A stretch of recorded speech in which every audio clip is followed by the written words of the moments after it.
I thought maybe the best thing to do was just go away. You know, the best thing for my wife would be is for me just go to heaven. You know, I want to go to heaven anyway, so why not just go today?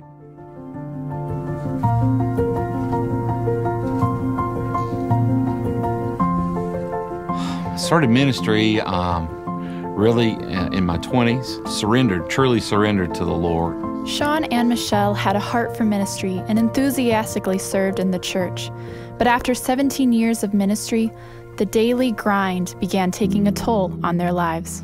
We came to that place where I was suffering from depression. My dad, he went through a short illness and then passed away. I'd been my father's pastor for 11 years. After his dad's passing, Sean realized his dedication to church life had taken away time he could have spent with his dad. Along with him dealing with his father's death, I was dealing with his father's death. But honestly, him and I, we never talked about it really because I didn't know what to say. The truth was, I had never truly dealt with him dying. I preached his funeral, and then I continued to preach. And that is where really the darkest moments came. I noticed Sean not sleeping. His sleep pattern had changed. It was a very hard time for us. Sean's always happy. So he always had a smile on his face no matter what. And I noticed that he would put that smile on when we would get to church, but then as soon as the door would shut in the car, not that he would turn into a different person, but I would just see the agony that he was going through. What I wanted to say with everything in me is, I'm dying inside. I'm dying, I'm hurting. I need time off to recover. But what my ego said was, you can't. You're the leader. You have to be an example to the sheep. You have to lead. You have to continue on. You have to press forward through this. You're stronger than this. You're the pastor of the church. If you're not going to be the strong one in this, who's going to be the strong one in this?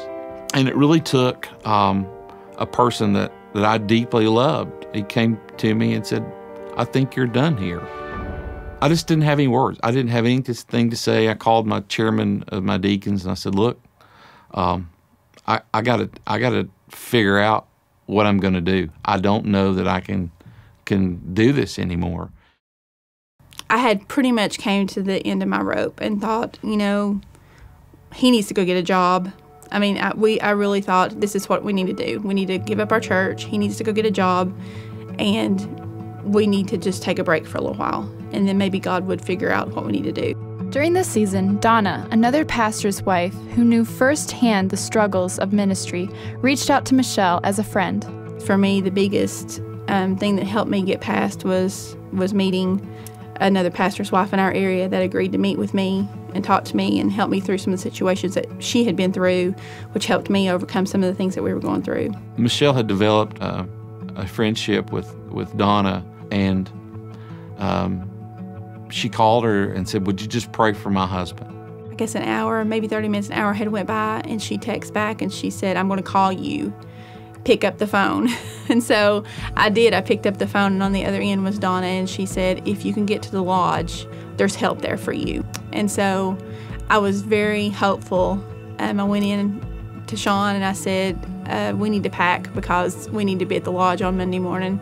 And I said, I don't know how we're going to tell our church or how this is going to all come about, but we've got to get to the lodge. Sean and Michelle quickly packed their bags and made their way to the lodge, a ministry retreat center dedicated to helping pastors and their wives. We very quickly found out that we just needed some time, some quiet time. Getting up in the mornings and going and sit at the big picture window and seeing the swans out on the St. Joseph and having my Bible and reading. For us, it was like a lifeline. It was like someone threw a rope, and we didn't know what the future held for us. We really didn't. It was just a love like I've never really felt before from people that didn't know us. For me, it was hope that there were still good people out there that didn't know us, but they still loved on people and ministered to people, even though they didn't know your situation or what was going on. During their time at the lodge, Sean and Michelle sat down with Ed, a Life Action staff member and counselor who was also a former pastor. And as I shared this with Ed, he began to talk about, you've kind of had a tsunami in your life. And the tsunami was your dad's passing, and it just kind of finally overwhelmed you to a place where you didn't know where to go or what to do. And you could be better, or it could get a lot worse. When the Watsons returned home, Sean decided to get honest with their church about their struggles. I went back with a humility, which I needed to. I remember sitting on the front row thinking, oh my gosh, he has just told the whole world that he has anxiety, depression, he's thought about suicide. What in the world is our community going to think about us? What are his pastor friends going to think about him? But then I realized it didn't really matter, that our church was hurting partly because we were hurting, and we didn't know how to get all that out. I shared with them that I had packed emotions back. I had not been totally honest with the church. I asked them to forgive me. We were met with people that loved us and that had empathy for us, and that realized that we had some issues and that we needed to work through those. For me, it was a place of a new beginning.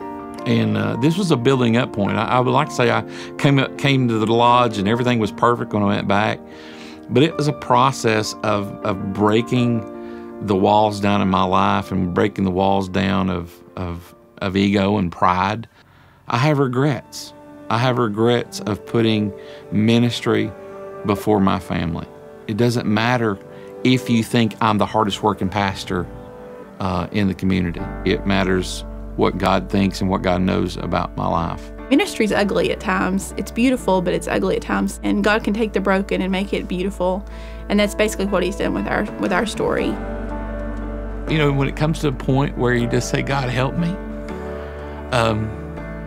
and He does, it becomes an amazing thing that He really, really does care.